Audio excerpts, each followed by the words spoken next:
I feel like I'm talking to the choir, and that is good. But, if I can't get my message across to you in a very convincing, long-lasting way, then I got a problem. So I'm going to try really hard this morning, and maybe with a bit of excess passion. I'm going to try and get across to you something that's very meaningful for me, and that is the health of people. A lot of folks, they criticize me from the point of view that I'm so enthusiastic about this. But I can't help it because, I see people suffering. And I also see the advantages that occur when people learn a very simple message, which, by the way, is cost-free and profit-free. So I can't be anything less than passionate about it because the pain, the suffering, as well as the joy is so great. So I share in that, and I hope that I get you to share in it too, and I hope you become messengers of this very important message for your friends, your relatives, your neighbors, because they need to hear this. And so hopefully what I can do in the next 55 minutes is I can seat firmly in your mind and your heart the truth of a healthy diet and the strength of the human body.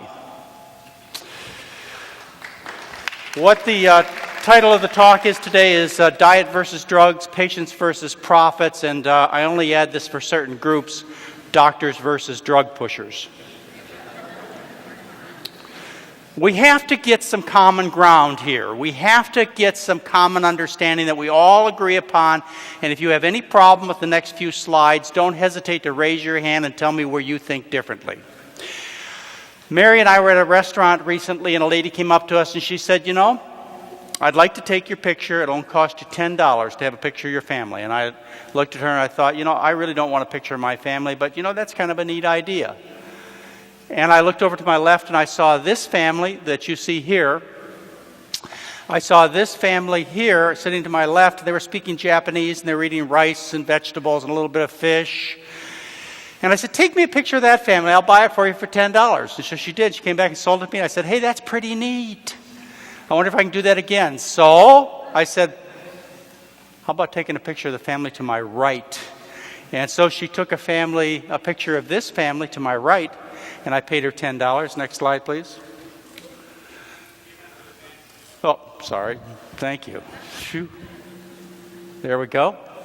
I took a picture of that family, had her take a picture of that family, and she sold it to me for $10. And these people were speaking perfect pidgin English. They've been in the United States of Hawaii, America forever. Can you tell the difference in these people? They're all Japanese ancestry. Can you tell the difference? Now the big question. The big question is what happened to these people between the first and second and third and fourth generation? What happened? Did they catch a virus? Did they change their genes? Did some mystery fall upon them? What happened to these people? Okay, we all have to be on the same page here. You have to understand why the first and second generation looks well and the third and fourth generation is so fat and sick. You must understand and agree with me that the problem is not with genetics. It's not due to the wrath of God. It's not due to some virus. It's not due to some mystery. It's they gave up their rice-based, vegetable-based diet and started eating American foods full of fat, meat, cheese, oil, cholesterol. That's what happened. You can see it. Can't you see it? If you can't see it, go to the airport Monday. Go to the airport. Stand around, watch people come through the airport. You'll see those that are from the Middle East, Far East, from various countries where they aren't, quote, fully Americanized. They're still trim, healthy, hearty, young-looking people. Then watch the people who've lived here for a while and see what happens to them as they learn the rich American diet. Now the big question for you, what if we took this second family, the ones that are fat and greasy and unhealthy looking, and we gave them a one-way ticket to Japan? And we sent them to a farming village, and we told them that you are going to eat with the farming family, rice and vegetables, 3 times a day, and you're going to work in the fields. What do you think would happen to them? Anybody have a problem with this? They would get thin, they'd get off their diabetic pills, their blood pressure would come down, they'd look younger, right? We're all in agreement. Okay. So now you understand the problem and the solution, and it's no more complicated than that, and it costs absolutely nothing. Now for the next bit of agreement that we have to come to. This is not just a problem of Asian people. This is a problem you see all over the world. If you look at various populations of people, for example, I hate to bring this up on such a nice day, but we have been observing the folks in the Middle East suffering lots of turmoil, lots of unhappy situations, and we've been also shocked by various pictures of people in the Middle East, such as the torture pictures, which I'm sure vividly come to your mind. Those young men that you saw, did they have a gut hanging like this? Absolutely not. Those people from the Middle East live on a diet that's 71% carbohydrate, live on rice and chickpeas and little bits of lamb and little bits of dairy products, but otherwise they're generally healthy, trim, hardworking people. Now you take these people from the Middle East and you move them to Lodi or to Los Angeles, or your hometown, you keep them there for a few years or a generation and they get fat and sick just like the rest of Americans. You can see this around the world. For example, in Africa, the first case of rheumatoid arthritis was described in Africa in 1957. The first case of lupus, we're going to be talking about these two diseases. Deadly diseases, autoimmune diseases, rheumatoid arthritis and lupus. First case of rheumatoid arthritis was described in Africa in 1957. The first case of lupus was described in 1960 in Africa. In the United States of America, the highest incidence of both of these deadly diseases among African Americans. So what happened in 40 years? They changed their genes? No, they learned the American diet. That's what happened. You get the picture. Okay. So, now on to the next basic principle that we have to agree upon, now that we're all set on what happens when people go from a diet of plant foods, starches, vegetables, fruits, to a diet of Krispy Kreme donuts, Burger Kings, McDonald's, beefsteaks, cheese, and so on. You got it right clear in your mind. And you also know how to cure these people, send them back to their native lands and diets and so on. Okay, next concept. And this is one that I specifically speak to those of you who are healers, nurses, doctors, health professionals, and so on. I must talk to you in terms of your patient care. If you have a smoker who's coughing and hacking and very sick with lung disease, how do you treat that patient? Do you give them smoker's vitamins? Do you give them cough syrups? How does a proper health professional care for that kind of person? Any problem with this? Do you know how to cure this person? Do you know how to deal with this person? What do? Absolutely, you know what to do. You get them to quit their habit. How about this person? There's your Skid Row drunk. What do? You give them vitamins for their alcoholism. You give them a little diuretic to help with the ascites. Is that your primary therapy? Of course not. What do? You get them to quit the substance of abuse. Of course you do. We're all in agreement. Anybody have any problem with those two basic concepts I just gave you? On what causes disease, what cures disease, and how an appropriate health professional acts? No problem. Thank you. Now, how do we take care of this guy? I'll tell you how we take care of him. We take care of him just like your mother and father and brother and sister and son and daughter and friends are taken care of. In this country, we drug them to death. We give them something for their blood pressure, something for their diabetes, something for their constipation. It goes on and on and on, and nobody deals with the problem. You know what the problem is. You just told me you knew what the problem was. You know what the solution is. Why don't we deal with the problem? What do? We just take and we fill their medicine cabinets with drugs. That's what we do. That's all the patient knows. Just a medicine cabinet full of drugs. And I want to challenge you right now that you do not know anyone with chronic disease who has ever been cured with these drugs. Stop me. If you go to the physician's desk reference, the PDR, which every doctor has, and many of you buy at Walden's or other bookstores, physician's desk reference. It has in there, as you flip through the index, it has a whole section called anti-diabetic medications, where they advertise glucophage and glyburide and all kinds of Actose and all kinds of other pills for diabetics. Anti-diabetic medications. I want to know if there's a single person, there's over 1,000 people in this room, as a single person, is anybody in this room ever been cured with anti-diabetic medications of diabetes? Have you ever met a patient? Have you ever seen a patient? If you're a doctor, have you ever heard of a patient ever being cured with anti-diabetic medications? I never have either. So where's the term anti-diabetic medication come from? Got me. But I see every day, just like in those first two pictures I showed you, first 3 or 4 pictures, I see every day if you take people who are sick from eating too much rich food, you put them on healthy food, their diabetes goes away. That's anti-diabetic medication. You do the same thing you do with the smoker and the drunk. You stop the cause of the problem. Okay, let's move along. This is medicine for the 21st century.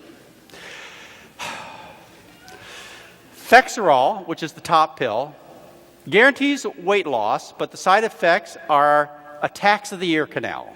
So we have Odental, which controls ear canal, but enlarges the prostate. So we have Nexerol, which restores the prostate, but infects the esophagus. So we have BLPHM-2, which disinfects the esophagus, but causes fetid lung. But thank goodness we have Zardo, which removes fetid lung cankle, but results in uncontrolled weight gain. Why is this funny? Because it's true. That's why. Because that's what medicine's all about. And those of you who have problems, chronic illnesses, you got a bag full of pills sitting at home that you got to take all day long. You probably even have these little boxes so you can measure out which pills you take at what time of the day. And you're not a bit better for it. You're still sick because you haven't done what we just talked about a few minutes ago, which you all agreed upon. Next slide. I'm sorry. Okay. So let's talk about prescriptions in the United States. In 1985, there were 109 prescriptions written for every 100 office visits. In 1999, 146 prescriptions for every 100 office visits. Most of this has to do with the aggressiveness of the drug companies. This is one single issue of Newsweek magazine. In one single issue, they advertise for you Zocor, a cholesterol-lowering medication, Vioxx, something for your arthritis, Nexium for your stomach indigestion, a pill for diabetes, one for flu, one for eczema.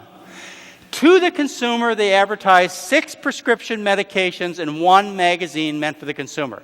You don't turn on a TV anymore where you don't have 2 or 3 advertisements in one segment of advertisements that sells prescription drugs to consumers. What is the world coming to? I mean, doctors ought to be absolutely furious, much less patients. But, some doctors really don't care. I don't think the doctors in this room I'm talking to, but some don't care because it's a lot faster to get the patient in the office and out, isn't it? You have them come in, you say, what do you want? They tell you, you write the prescription, you just say goodbye. It's a nice way to make a lot of money.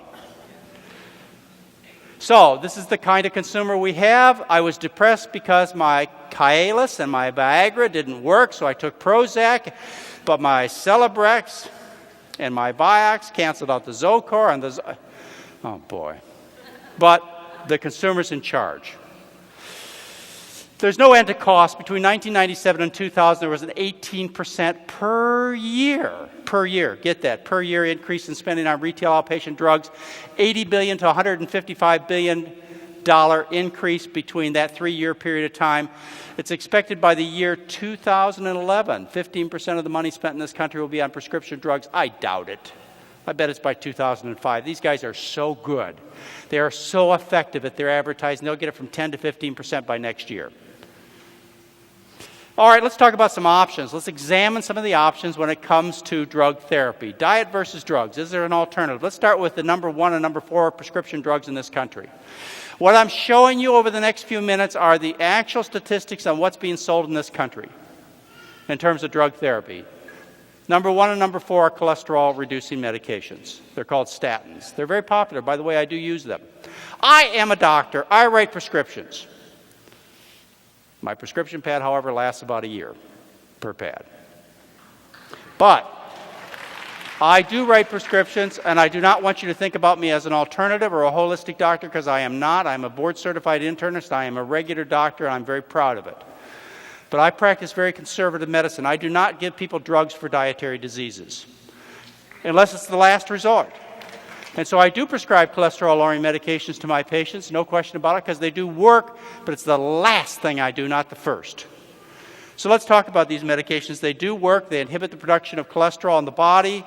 They reduce the risk of heart attacks and death, and also some other things. But is that the way we should be dealing with the problem? No, of course, we should stop eating the cholesterol, the eggs, the chickens, the cows, the pigs, the fishes. Cholesterol is only in animal products. That's what we should stop eating, and as a result, the cholesterol goes down. Average drops in cholesterol in my patients. This is work I did at St. Helena Hospital. I was at St. Helena Hospital, which is an Adventist hospital, for 16 years.